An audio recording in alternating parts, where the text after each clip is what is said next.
अ, अब हम रासायनिक समीकरण को संतुलित करना देखेंगे। रासायनिक समीकरण को संतुलित करना बहुत इम्पोर्टेंट है और पहली बात तो ये है कि इनको संतुलित करने की ज़रूरत क्यों पड़ती है। ठीक है, तो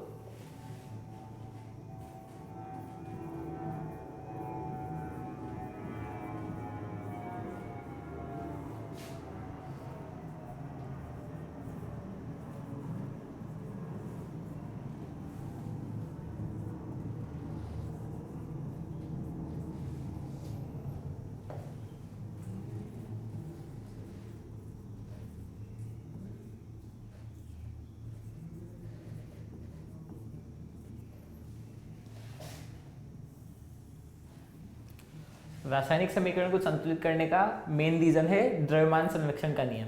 जैसे हमने ऊर्जा के लिए पढ़ा था कि ऊर्जा को ना तो बनाया जा सकता है ना ही नष्ट किया जा सकता है, सिर्फ एक रूप से दूसरे रूप में परिवर्तित कर सकते हैं।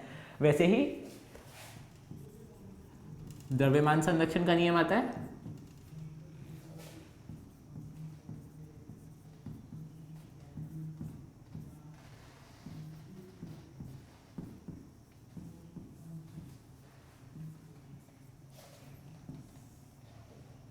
ये बिल्कुल ऊर्जा संरक्षण के नियम के तुल्य है। इसका स्टेटमेंट है कि द्रव्यमान को ना तो बनाया जा सकता है ना ही नष्ट किया जा सकता है, सिर्फ एक रूप से दूसरे रूप में परिवर्तित कर सकते हैं। अब बात यह है कि इस नियम से रासायनिक समीकरण को संतुलित करने की बात कहाँ से आती है। पहले इसका स्टेटमेंट देख लेते हैं कि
ये इसका स्टेटमेंट है कि द्रव्यमान को ना तो बनाया जा सकता है ना ही नष्ट किया जा सकता है, इसे सिर्फ एक रूप से दूसरे रूप में परिवर्तित कर सकते हैं। अब एक रिएक्शन का एग्जांपल देखते हैं, वही मैग्नीशियम आयन वाला।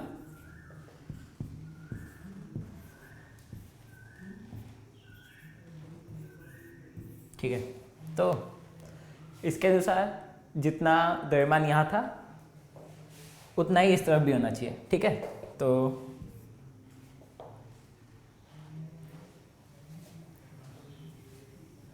इसका वेट है 1 मोल ले लेते हैं, ये 12 ग्राम, ऑक्सीजन 8 16, मैग्नीशियम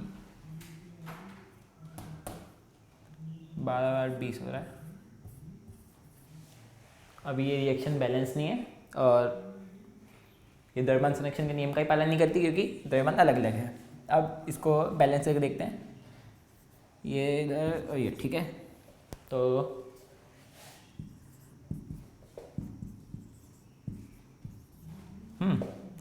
और 2 मोल ये, तो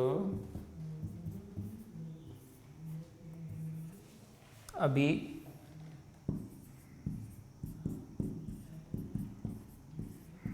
तो ये इक्वेशन द्रव्यमान संरक्षण के नियम का पालन कर रही है। तो ये किसी भी रासायनिक अभिक्रिया की को संतुलित जब हम करते हैं तो इसकी वैलिडिटी यानी इसको हम उतना ही संतुलित कर सकते हैं जहाँ तक कि ये द्रव्यमान संरक्षण के नियम का पालन करें। ना हम उसके आगे जा सकते हैं, ना हमसे पीछे रह सकते हैं, ठीक है। तो ये तो बात हुई, इसको संतुलित क्यों करते हैं। रासायनिक समीकरणों को संतुलित करना बहुत इंपॉर्टेंट है, क्योंकि किसी भी एग्ज़ाम में या किसी पार्ट में हमें सिर्फ संतुलित रासायनिक समीकरण लिखनी होती है। असंतुलित रासायनिक समीकरण के हमें मार्क्स नहीं मिलते, तो मार्क्स के लिए हमें यही करना पड़ेगा। और यही इसका असली तरीका भी है कि हमको ऐसे लिखनी होती है समीकरण कि ये हर नियम का पालन कर रही है, ठीक है। तो अभी देखते हैं कि रासायनिक समीकरण को संतुलित कैसे करते हैं, ठीक है।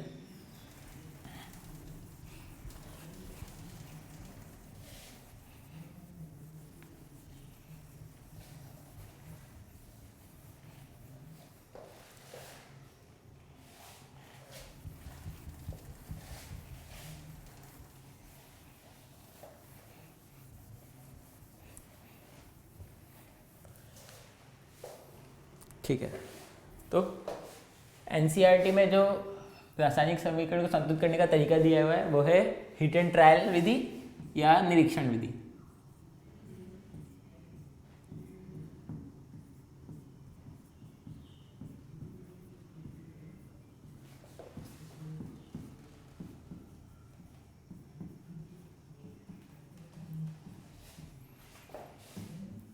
विधि, ठीक है। तो इसमें हम क्या करते हैं, जैसे कोई भी एक रिएक्शन का एग्जांपल ले लेते हैं हम। जैसे ये है एक रिएक्शन, आयरन की जल से क्रिया अभिक्रिया,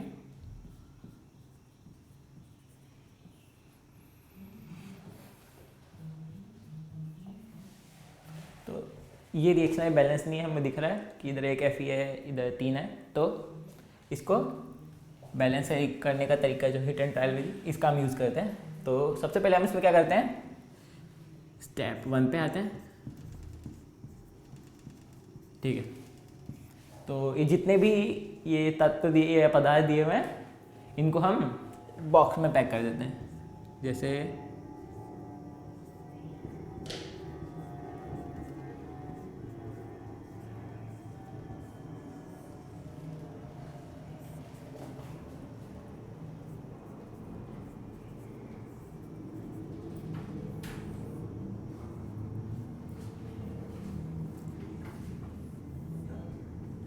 ठीक है, हमें अब इस बात का ध्यान रखना है कि जो बॉक्सेस हैं इनके अंदर में कुछ चेंज नहीं करना है, ठीक। सारा चेंज इनके बाहर होगा, ठीक है। तो स्टेप 1 कंप्लीट, बॉक्स में पैक कर दिया। स्टेप 2,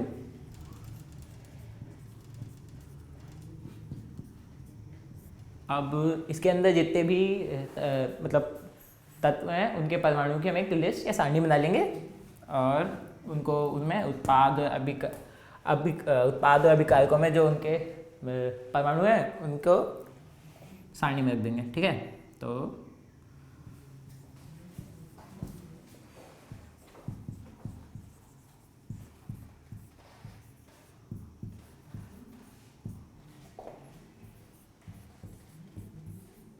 ओके, तो 3 तत्व हैं इसमें, Fe, ऑक्सीजन, हाइड्रोजन। अभिकारकों में देखते हैं, Fe 1 है, उत्पाद में 3, ऑक्सीजन 1, 4, हाइड्रोजन 2, 2, ठीक है। नेक्स्ट स्टेप पे आते हैं, ये तो हमने डिसाइड कर लिया अभी, ठीक है। सबसे ज़्यादा अभी इसमें हमको ऑक्सीजन दिख रहा है, तो पहले हम ऑक्सीजन से स्टार्ट करेंगे।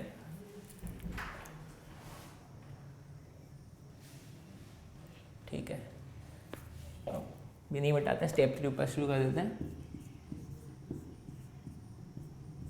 ठीक है।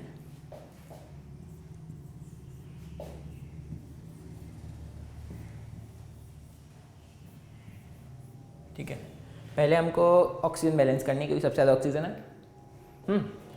यहाँ 4 हैं, तो 4 ऑक्सीजन, यहाँ 1 है, तो एक ऑक्सीजन है उधर 4 है, तो इसको 4 से मल्टीप्लाई कर देते हैं, 4 हो गई, बॉक्स के बाद हमने 4 लिख दिया। ठीक है, अभी ऑक्सीजन बैलेंस है, इधर 4 ऑक्सीजन है, 4 × 1 4, इधर भी 4 ऑक्सीजन है। ठीक है, नेक्स्ट स्टेप, ऑक्सीजन बैलेंस हो गई। इसके बाद सबसे ज़्यादा है आयरन। ठीक है, आयरन पे आते हैं, स्टेप 4। ठीक है, ये हमने लिख रखा है, ऑक्सीजन बैलेंस्ड है।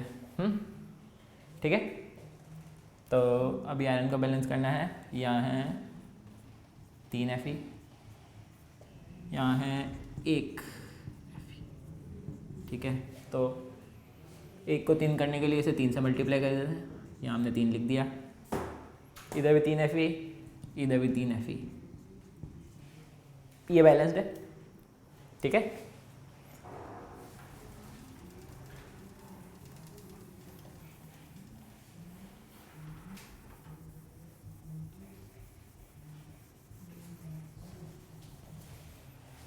ठीक है, नेक्स्ट स्टेप पे आते हैं, स्टेप 5। सिर्फ हाइड्रोजन बच रहा है, तो अब हम हाइड्रोजन को बैलेंस करेंगे। ये तो लिख दिया, तो जैसे ये है इसको वापस लिख दें।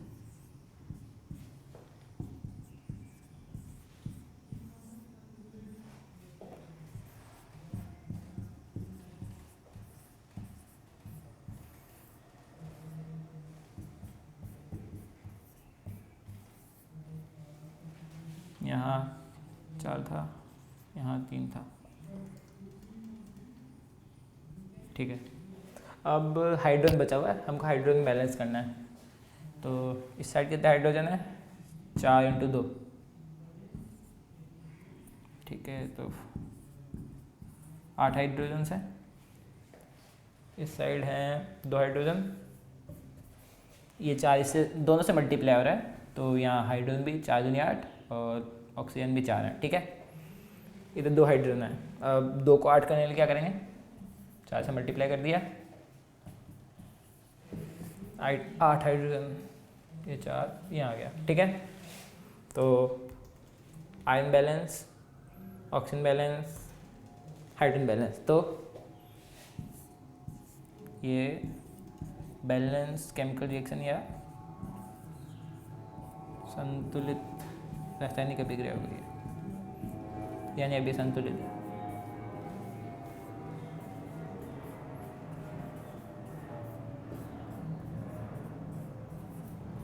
ठीक है,